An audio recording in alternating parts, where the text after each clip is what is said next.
We are now a few days into July, and that means Criterion half-off sale at Barnes & Noble, and technically Amazon as well since they price match. And that's a lot of fun. I really like getting things for cheap that I was already going to buy. So, we're going to go through what I bought this sale. I actually bought a lot more during this sale than I had intended.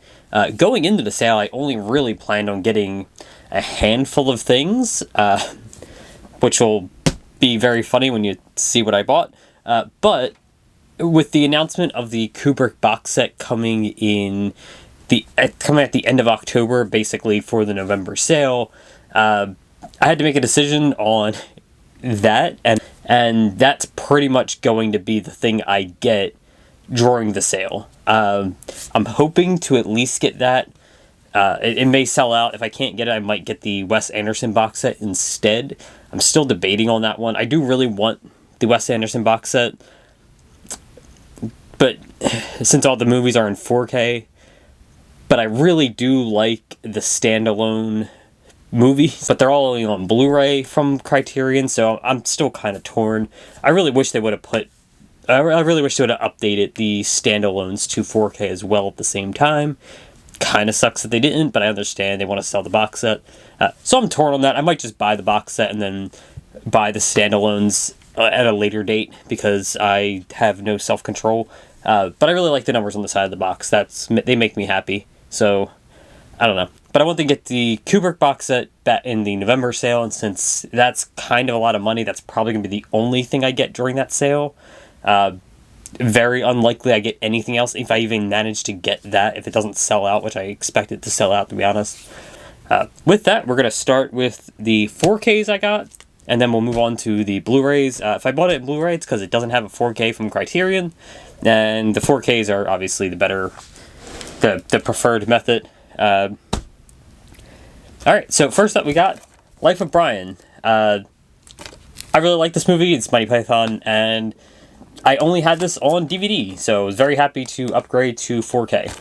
Next up we have David Byrne's American Utopia, and this is a Spike Lee movie, and I really like Spike Lee. I know there's some problems. I have some issues with Spike Lee, both as a person and as a filmmaker, but overall I do very much like Spike Lee. I think he is a very good filmmaker, and I don't know anything about this movie besides it says a Spike Lee joint on it, which means I had to have it.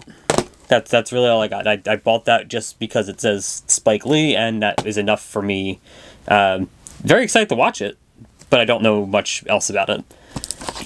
Next up, I have already watched this one because it took a little while to make this video.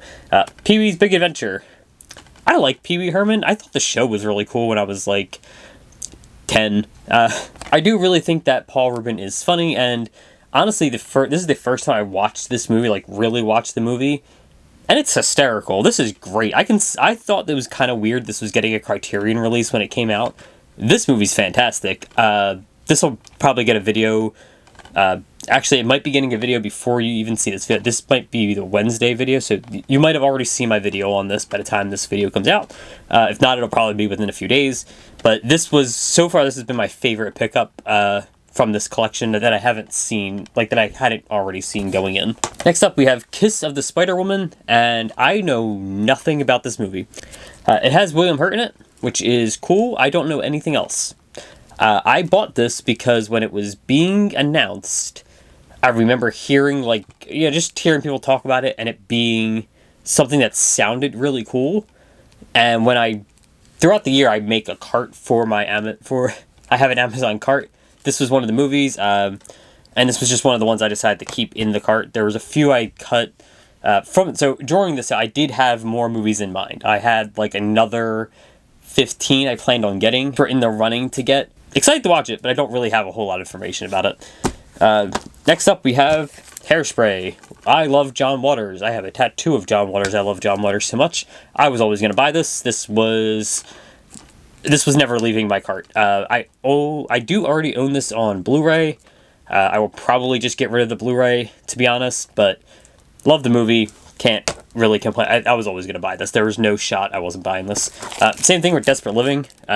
Very happy this got a 4K. because I only had it on DVD. I think it was only available on DVD prior to this. I'm like 99% sure it was only on DVD prior to this. Love it. Love the movie. Very excited that it is getting... very excited that it got a 4K. And again, love John Waters. I was always going to buy this. There was zero shot that was leaving my cart. These two and like 3 others were the, like, I was buying them no matter what. John Singleton's Hood trilogy. It's Boys in the Hood. It's Poetic Justice. Listen, I'm not like a huge Baby Boy fan. The movie's okay. I enjoy it for what it is. Not my favorite. Didn't buy this for that. Bought it for Boys in the Hood and Poetic Justice. 2 incredible movies. I'm very excited to have this. Very excited to watch this. And really excited that this is something that the Criterion Collection put out. I think we need more movies like this in the Criterion Collection. There's a lot of great ones. Dead Presidents comes to mind.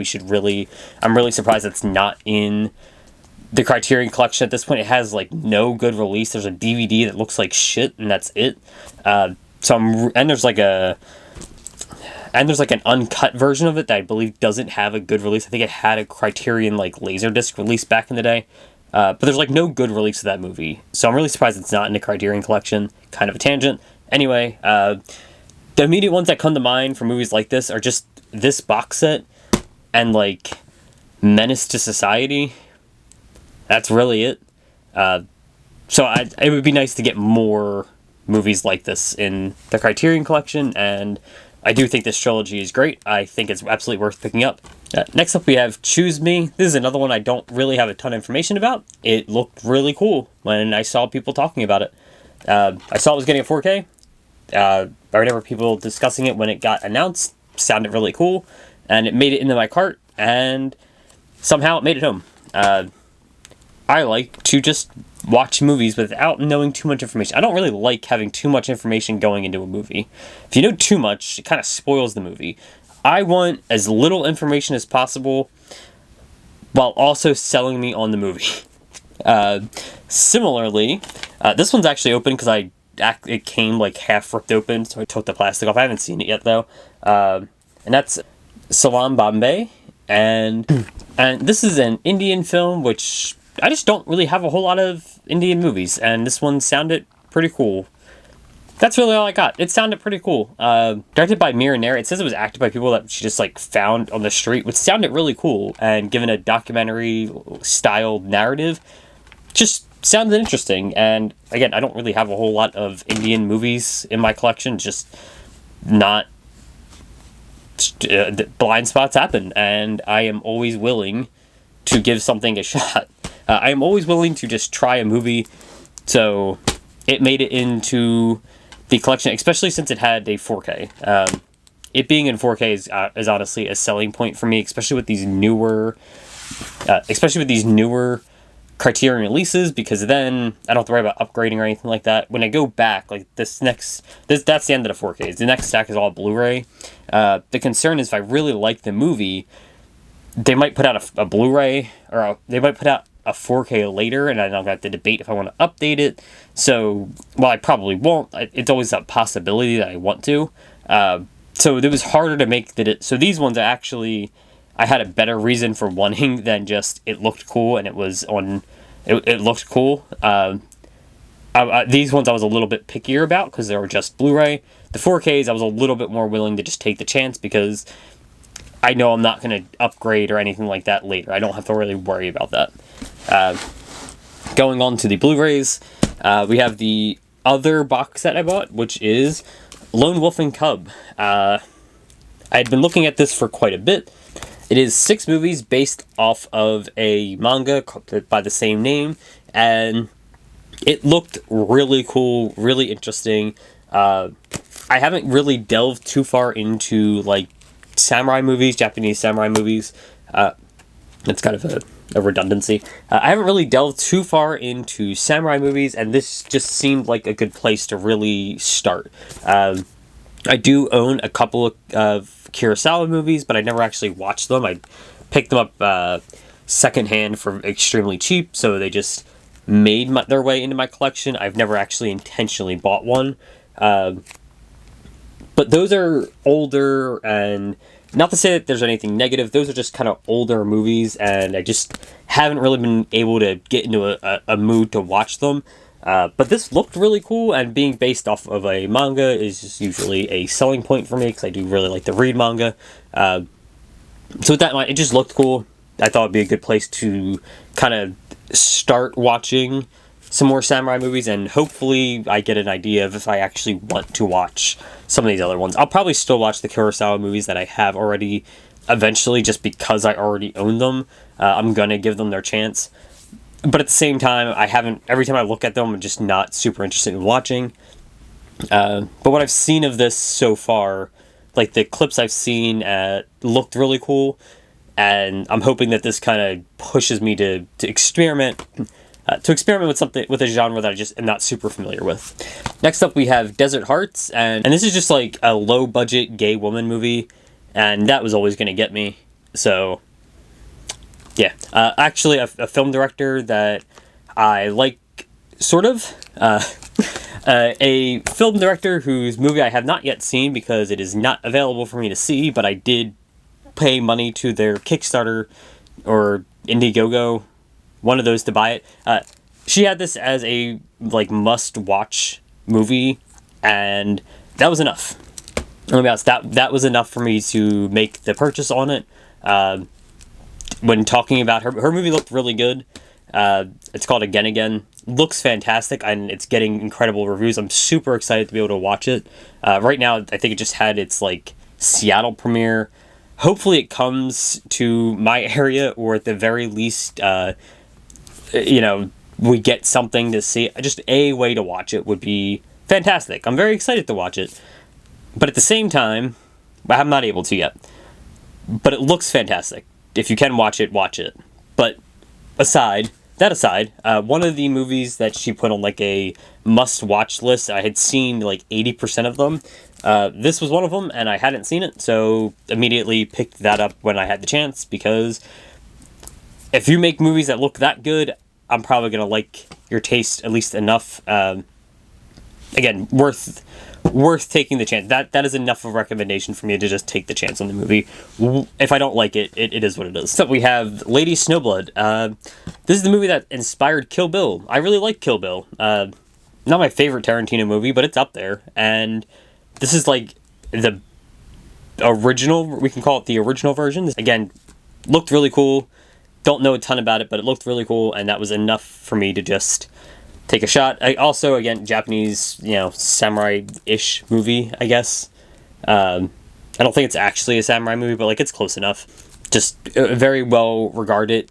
Seemed really cool. Didn't see a reason not to try it. And also, it comes with both movies, so this is actually 2 movies for, I believe, essentially the price of one. So I'm pretty sure this was only $20. I'm pretty sure it was just the price of a normal one, despite being 2 movies in here, and it has 2 numbers. It's $7.90 and $7.91. That's pretty cool. Next up, we have another one I was really looking forward to buying. This is probably the only Blu-ray that was another guarantee purchase, and that is West Indies, Fugitive Slaves of Liberty. This is a French language musical about a slave ship, and my understanding when this was being announced was that this was a incredibly hard to find prior movie. It just really hard to even see the movie, and it just looked really good. And again, African cinema is just not something that is super popular in the US. It's not something that you can just find a ton of movies for. So there was no shot I wasn't going to pick this up. Very excited to watch it. Also, it's a musical, and I like musicals, so I'm sure it's good. I have high hopes for it, but that was another one that I was pretty much guaranteeing myself to buy. Keeping, I guess, with the theme, we have the Underground Railroad. This is the Barry Jenkins 2016 miniseries. I've been looking to pick this up for a while. It is a little expensive. I get it. It's a 10-episode miniseries. It's I think each episode's like an hour, except for the one random 20-minute episode. But it is a pretty long series, so I get why it costs so much. But I doubt this is going to get put out in 4K. I'm pretty sure this is going to stay as just a Blu-ray release. But Barry Jenkins is a good director. I know I kind of shit on him with Medicine for Melancholy, but that's because the movie itself just wasn't super interesting to me. The directing was great. I think the movie looked amazing. It was just kind of boring. I think that this is just going to be a more interesting thing. Like, this is just going to be a more interesting narrative, and with that in mind, his directing with a more interesting narrative, I think it's going to be really good. Also, again, just a widely acclaimed miniseries. I kind of really wanted it. I've been looking to buy this for a while, and just now's the time. Next up, we have High Art. This is a incredibly new release, so I wasn't too concerned about it getting like a 4K upgrade anytime soon. If they're going to do that, they would have just put it out with the Blu-ray release since this came out. This is spy number 1314, so this is within the last few months. Stars Ali Sheedy and is about like politics in the art scene of New York, and just sounded really interesting. And again, don't have to really worry about it getting a 4K upgrade anytime soon. Looked pretty good. And it's a new release, so easy something to pick up just because. Next up, we have Watership Down. There's only like 5 or 6 animated movies in the Criterion collection, and I already have a couple. So I wanted to get the last few. At this point, I'm only missing so that's why I bought this. So I know nothing about this movie. It's just there's like a handful of animated movies. This is one of them that I needed, so I bought it. That was why it was added to my list. But with that one, and I do have another one here. The only thing I'm actually missing now is this 3-movie box set that was on my list to purchase, and that was one of the ones that got cut. Maybe next time. It was like a $6 box set. Something had to go. That and like the Godzilla box set were like the last 2 things I cut before to kind of get my cart down to a manageable level. Actually, so we can just do the other one now. The other one was Fantastic Planet. I actually had this on DVD already, but yeah, I'd rather have it on Blu-ray. And again, with the inclusion of these two, I already own both Wes Anderson animated movies that are in the collection, although I don't own them from the Criterion collection. I at least own the movies on Blu-ray, and I do want to get them, but again, want to get the box set for that. So with these two, that box set I don't have, the 2 Wes Anderson movies, the only other ones are WALL-E, which I have, and Del Toro's Pinocchio. I have almost all of them now. These were the 2 that I managed to get this time, but really just missing that box set. So, on my way to having all of the animated movies in the Criterion collection, which is just like a collection in a collection that I thought was pretty neat. Next up, we have Fresh Kill. I already watched this one. It was okay. It was an okay movie. I do enjoy it. I did enjoy it. It was fun. There were some things I liked about it. It was a little weird. There was some things I just really didn't like. Like, I bought it because it looked cool. Again, this is 1310. This is a relatively new release. I was pretty excited when this got announced because it looked really cool. It was giving, I like these strange like indie movies that you get. Next up, we have In the Realm of the Senses. This is supposed to be is another Japanese movie. Supposed to be like kind of like intense and disgusting and graphic. Which is all things I like. Based on a true incident, too. Like, it sounded really cool, and I do like to watch the occasional disgusting movie. Next up, we have Eve's Bayou. This has been recommended a ton of times. It's supposed to be a really good movie, and also it's got Samuel L. Jackson in it, so I was willing to take the chance on this one again. And lastly, we have Hollywood Shuffle. This is the debut movie from Robert Townsend, and it's about the typecasting of black actors in the 1980s, and it sounded good. That was really it. It sounded like a cool movie, so I picked that one. So I picked that one up too. So overall, I have, I believe, 22 movies here, but I'm actually missing one. I also purchased Killers of the Flower Moon, the Scorsese movie that was locked behind Apple for like 2 years or whatever. That one didn't come in the mail yet. But I also didn't want to wait for that one movie. You know, it's not going to be here till like the 15th or something for some reason. I guess it sold pretty quickly with the sale. I didn't want to wait for that to come in to do the video. I wanted to just kind of get it out anyway. Yeah, I also picked up Killers of the Flower Moon, Scorsese. It was an Apple exclusive for a long time, so really excited to have that as part of the collection. But very excited to watch all of these. I've already started watching some of them. I did pick the ones that were a little bit easier to watch. I didn't want to sit down and deal with some of the heavier topics that are in here. But I did really like the ones I watched. Pee-wee was great, and Fresh Kill was a good movie. You know, it was a good movie. It was fun. I did enjoy it. I do recommend watching it. It'll probably get a video, so I don't want to say too much. But it was both movies I watched from this already I enjoyed, and the handful that I've already seen, I'm ecstatic to watch again. I will watch Hairspray any day, and I've only seen Desperate Living once, so I'm really excited to rewatch that movie for the first time in years, and it finally be in a reasonable quality that's not the DVD. Same thing with Life of Brian, actually. But yeah, very exciting stuff. Thanks for watching. Bye.